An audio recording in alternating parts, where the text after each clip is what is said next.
Good evening, and welcome to the Dreary Midnight Podcast. My name is Lisa, my pronouns are she, they, and tonight we're hopping into a history mystery with the disappearance of the lost colony of Roanoke. This whole script is the biggest reason for the delay in the first place. Hopefully I'll be back to a regularly scheduled programming after this, once a week or every other week. That is, if I don't get swallowed into another deep dive history mystery. Anyway, let's hop in. The whole thing started with Sir Walter Raleigh. After attending school and fooling around London, Raleigh worked up his way into Queen Elizabeth's court by the winter of 1581. Soon enough, he had become the Queen's favorite. He was 27, 6 feet tall, strikingly good-looking. The Queen was 48, still carried herself very well, but it was becoming increasingly clear she would not be having children or a family. She was called the Virgin Queen for a reason, after all, in that she never had children. Who knows if she actually fucked around. In becoming her favorite, Raleigh had access to the power and wealth of Elizabeth's court. The Queen granted Raleigh the license to charge every vintner in England £1 per year, which totaled to £700 annually. About $200,000 today. Seems to me that this was some sort of licensing fee. In addition, she gave Raleigh lucrative estates in Kent and Hampshire, and Raleigh had access to Durham House on the banks of the Thames starting in 1583. One account stated that, quote, Master Raleigh hath spent within this half year above £3,000, unquote. So about $500,000 within 6 months. Damn. In 1583, Raleigh took over his brother's charter to colonize the Americas. If England could get a foothold on the Americas, he reasoned, it would serve as the base for any future conflicts with Spain and France. Both nations had already started staking their claims in the New World, and tensions with Spain were ramping up. Privateering was legalized in England by that point in the 1580s. The English could justify attacking Spanish ships. If you're not sure what privateering is, it's basically piracy, but with an extra step or two to make it legal. The Spanish would call Sir Francis Drake a pirate who stole all of their money and resources, but the English knighted him and called him a privateer. Sir Walter Raleigh was initially invested in the idea of colonizing in the Americas because of inspiration from his half-brother, Sir Humphrey Gilbert. Gilbert was Raleigh's half-brother through their mother's side.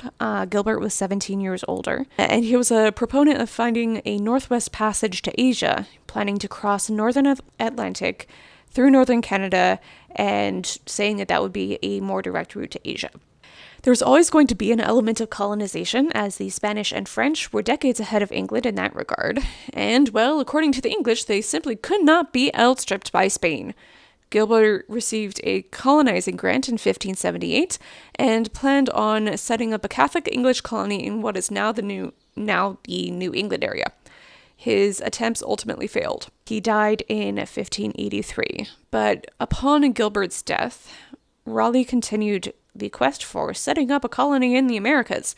There was a time limit, as the charter for the colony had a deadline in order to be fully set up, and I think possibly a money deadline as well, like you could only spend so much, or get loaned so much by the crown. So Raleigh's first attempts occurred in 1584 and 1585, and the goal was to land and settle on Roanoke. Of course, the English being the English, the encounters with the local Roanoke and Croatoan tribes only went okay. The English didn't exactly warm themselves to the locals. So Governor Ralph Lane was in charge during the 1585 attempt and basically made matters worse. He also instructed some of his own colonists to search farther north and farther west to see if there was a better place for the colony to be settled. They mapped a few places farther north towards the Chesapeake Bay, but Lane decided to call it quits after 8 months, and the 107 men sailed home with Sir Francis Drake. The last attempt was in 1587. There were a total of a little over 100 future colonists, comprising mostly middle-class families. That was a main difference between the 87 attempt versus the attempts before. Beforehand, it had always been all men planning to colonize and basically set things up and be more aggressive, basically. But in 1587, it was meant more in an attempt to like settle and set up roots and set up farms. That's why families were going in the first place.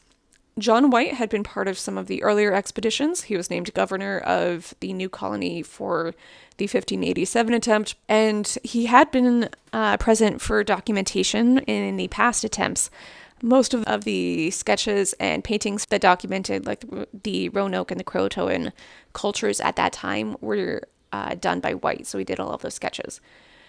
Also present were White's daughter, Eleanor Darer, and her husband, Ananias. Eleanor was pregnant with her first child on the journey over. Her daughter, Virginia, was born a few weeks after the ships landed. When the colonists landed in July, the difficulties began. It was too late in the season to plant anything that could be farmed in the fall. There were escalating conflicts with the indigenous communities that wouldn't exactly help matters. Some of the colonists wanted to sail farther north to the Chesapeake Bay. They still had the maps from when Governor Lane ordered the expeditions farther north, and so they had at least some way of figuring things out if they could get farther north, and possibly amongst people that didn't have such ill will towards them. But Simon Fernandez was the pilot of the chartered ship to get them to the Americas. Didn't want to go any farther, so he just dropped him off on Roanoke Island and left. It's about a 10-mile island, about 2 miles wide, real small. Another reason they might have wanted to go farther north was because there's grounds for potential conflict with the tribes. There was a man named Manteo who had encountered some of the earlier expeditions and had gone back and forth to England and back, and had learned English, and I think he got to know Governor Lane as well. He had been declared the chief of both Roanoke and Croatoan, both tribes in the area. The trouble was that Manteo was only a member of the Croatoan tribe, and not also a part of the Roanoke tribe, and the person declaring him the leader of both was Sir Walter Raleigh. You know, Walter Raleigh, who lives in England and doesn't actually have sway over the living human politics of the Roanoke and Croatoan tribe. I don't know where he was going to go with that, like, who was going to back him up with that. I don't know. Manteo is an interesting character in general, so I don't want to, like, shit on him too much, but it's still just like, Raleigh, what are you thinking? Later on in 1587, things are getting really, really dire, and White had to return to England for more supplies and possibly for more people. When he left, White made an agreement with the leaders that he left behind. If the colonists left for any reason, they would most likely retreat to Croatoan, a nearby island, and would carve the name Croatoan into trees along the way to confirm that that's where they had gone. If they retreated because of conflict or major harm, they would add a Maltese cross to the carving. With that, White had to leave. But due to rising conflicts with Spain, he couldn't find a ship that was going back across the Atlantic for nearly 3 years. White only managed to return in 1590, and even then, he couldn't get back to the original site. When White did make it back to the original Roanoke Island, he noticed, even from the water, that there was a large fire burning on the island. But when he finally landed, the island was deserted. One tree had a carving of the word Croatoan, and another had the letters CRO carved onto it. The cross, however, was absent. So, what happened? Theory number 1 is that they intermarried with local tribes. So we're going to start with the most likely theory. The colonists retreated and wound up intermarried with local tribes. If they did, this would most likely be the Lumbee tribe, who have some surname connections to those original English colonists on the register of those going to settle Roanoke. For example, there might be a few families that have the last name Darer. Additionally, many members of the Lumbee tribe, and I think maybe a few other members of other local tribes, had gray eyes and paler skin than would have been expected of the native people at that time and place. In addition, Jamestown colonists in 1607 went south in search of the lost colony and found people that definitely looked white or mixed.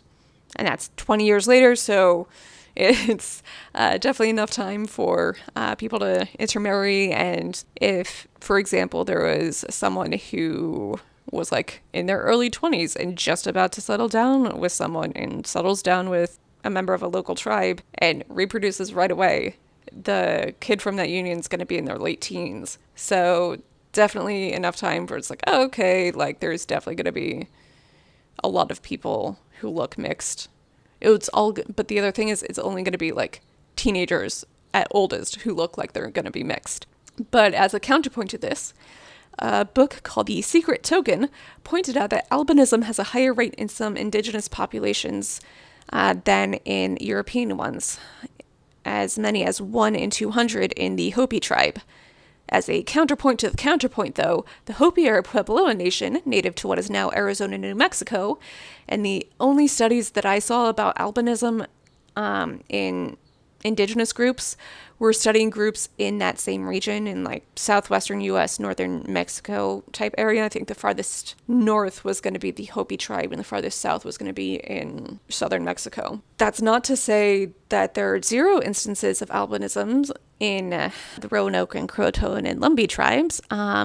That's merely to point out that the Roanoke and adjacent tribes are 2,000 miles away from the Hopi tribe, which has the 1 in 200 statistic. That's not to say that there are going to be 0 instances of albinism in populations on the East Coast, but just to point out that the 1 in 200 statistic applies more to Puebloan tribes and not to the Algonquian-speaking tribes that the English would have interacted with. So basically, albinism, maybe. Also, according to The Secret Token, the maps from Jamestown indicate that they didn't actually get as far south as needed. So like John Smith was leading an expedition farther south of Jamestown, right? And so he thought he had made it as far south as the Roanoke River, which would have been a lot closer to like the Roanoke Island, Croatoan Island, closer to where they would have been. Turns out, location-wise, not at all. John Smith hypothesized that he was near the Roanoke River, but he was actually closer to the James, which is near Richmond, so almost 200 miles off. Also, basically between the Potomac and the Roanoke Rivers were called Virginia at that point, which is wild to me because that is not at all where the border is now. But still, there's an archaeological site that's thought to be where the surviving colonists retreated to, which has been called Site X. Archaeologists working on Site X have found plenty of Algonquian artifacts, but also have found pottery sherds, aglets, and other items that would have only been made by England in the late 1500s. Aglets, example, were metal tubes that were meant to gather wool fibers together. Nowadays, they're often plastic and found at the end of your shoelaces. Thank you to the cartoon Phineas and Ferb for that bit of knowledge. According to the Coastal Land Trust, they spoke to one of the archaeologists about the site in 2019. One named Clay Swindle notes that the pottery could have been from the Lost Colony, and the supplier for that specific kind of pottery in England changed in the 1620s. The pottery was indicated of the pre-1620 supplier. According to the Coastal Land Trust, quote, this early English pottery had only been discovered at a few sites, Roanoke Island, Jamestown, and Site X, centuries after the colonists disappeared, end quote. So basically it's this very specific kind of pottery. It's called borderware, I think. I do think it's kind of cool that the pottery was so specific. And there was another source that pointed out that having the pottery around was indicative of an English settlement because, well, if the Algonquians needed the pottery, they already had their methods of setting up and making their own pottery, so they didn't necessarily need the European style unless it's going to be majorly different. And it's just like a pot is a pot is a pot, right? At a certain point, at least for the circumstances in the late 16th century. So mystery solved for Roanoke, right? Everybody intermarried. They had the kids. Some people probably died. It's 1587. People die all the time. Intermarriage is the best place to survival, right? Well, maybe. Theory number 2 is that they were killed by indigenous people. All right, so there's going to be a long quote from the First Colony Foundation. Quote, whether on the southern shore of the Chesapeake Bay or in North Carolina, it is generally believed that many of the colonists and their descendants were killed by a large raiding party of Powhatan warriors in the spring of 1607 by the Powhatan paramount chief, father of Pocahontas, to destroy the colonists and their Indian allies. Apparently, they sort of feared the possibility that that the colony farther south was going to join up with Jamestown farther north and get together and wipe out all of the indigenous folks, which is not precisely what happened, but close enough that, well, the worry is valid. And First Colony Foundation also says, quote, descendants of the small group of settlers who went to live on Croatoan also survived, end quote. So probably some of them were killed due to conflicts with indigenous people, which makes sense.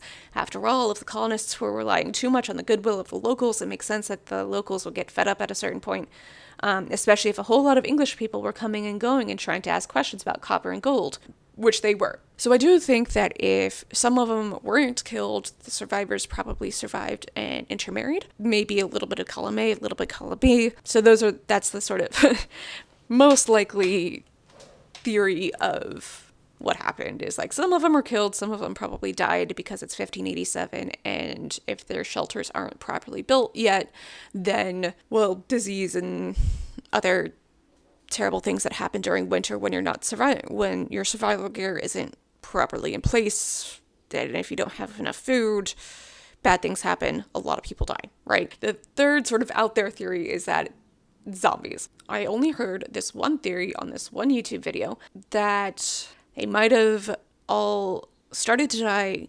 Cannibalism started to become more prevalent in an attempt to survive, and when White came back and saw the large fire, it wasn't because of some sort of signal fire or some sort of like bonfire or fire that would have been in the usual course of the week or the year. Instead, the fire was to burn out the Wendigo and kill all the Wendigo. And that the mythos of the Wendigo was what played into the indigenous people trying to kill off the colonists in the first place. Or at least after the winter, when something cannibalism, something zombies, they all still started killing each other. And sure, it could make sense that a cultural fear of cannibalism would lead the Croatoan and Roanoke tribes to isolate the colonists and just let them starve on this 10 by 2 mile island, and then all the white people will die out and problem solved for the Roanoke and Croatoan tribes, right? But no European bodies were found on Roanoke that weren't already accounted for, and the Wendigo myth is not from that region at all. Part of the drawback of the retreat or assimilation theories is that there haven't been any burial grounds that are definitively European and definitively from the late 16th century. So the one video I watched pointed out that the tales of the Wendigo were told by people in the Algonquian language family. That is true, but that's not to say that there's a homogeneous outlook. It is a super wide-reaching language family, geographically speaking. It's mostly centered around and just north of the Great Lakes. The Roanoke tribe is sort of an outlier for the Algonquian language family. It's like a small pocket way south of the rest of the other branches of the language family. It's not unusual for language families to be super wide-reaching. For example, the Indo-European language family includes English and Sanskrit, for example, and a lot of languages in between. And then there's like this little pocket of Georgian, which is like itty-bitty, right on the Mediterranean, but Georgian is the only language in the Georgian language family. So languages are wild, and things and cultures can differ. Just because they're part of the same language family does not mean that they're a dark creature that embodies cannibalism and the ills of humankind might not be the same just because they speak the same language family. I could easily do a whole creature feature on Wendigo, and the myths are really cool and really terrifying in equal measure, so let me know if you want to do that. Personally, I think it's most likely that some of the colonists were killed, some died of starvation or other rough conditions, and some assimilated into the local tribes. If they did assimilate, that would explain why any burials were in the style of the local tribes. It seems the most straightforward after all. But as a sort of a weird addition, but the secret token point out that sometimes at the turn of the 20th century, for example, there was a question posed of like, what happened to Virginia Dare? She was the first child English child born in the Americas, after all, and to folks around the turn of the 20th century, the worst possible outcome would be that Virginia Dare grew up in, let's say, the Roanoke tribe, or maybe the Croatoan tribe, had kids with someone from that tribe, and intermingled with the natives. It's a question posed mostly by 20th century racists. There have been a few different guesses about what happened to her, to the point where there's basically an alternate history subgenre before there are alternate history forums. There are a number of poems and books that basically paint Virginia as this Artemis-like figure. She's like a pale white hunter who gets cursed or does the cursing. And she turns into a doe instead of marrying and procreating with someone in the tribe she grew up with. Actually, though, that's the plot of The White Doe, A Legend of Virginia Dare by Sally Southall Cotton. The book was dedicated to the National Society of Colonial Dames of America. It was published in 1901, and it's a lot. I'll have a link to the Project Gutenberg digitization in the show notes. But the White Doe is one of the less racist speculations. I mean, it's still kind of racist, don't get me wrong, but there are anti-immigration styles of racism, and one example is vdare.com. Not only is it anti-immigrant, it's pretty white nationalist and endorsed by one former president who is very orange, and that's not the only white nationalist connection to Virginia Dare. There are subsections of the KKK named after Virginia Dare. I do think it's interesting that there were speculative narratives about what happened to her. I mean, I do love an alternate history story as long as it's like clearly fictionalized and not as problematic as the White Doe could be. But I don't like that Virginia Dare was such an opportunity for racists to claim that this literal infant is the icon for white supremacy. Also, she's a literal infant who died over 400 years ago. That's all I have for you. This one was wild. A big source for this was The Secret Token, which I rented on Libby, which is connected to your local library. Shout out to Libby, the app. Also, shout out to my local library for A Kingdom Strange. I got a lot of the numbers for Raleigh's income earlier on. I'll link all of my sources in the show notes, except for that one anti-immigration website, and I'll link to a Washington Post article about that one. But thank you for joining me on this dreary midnight as you head home. Stay safe, stay away from Wendigo, and also from white supremacists. Good night.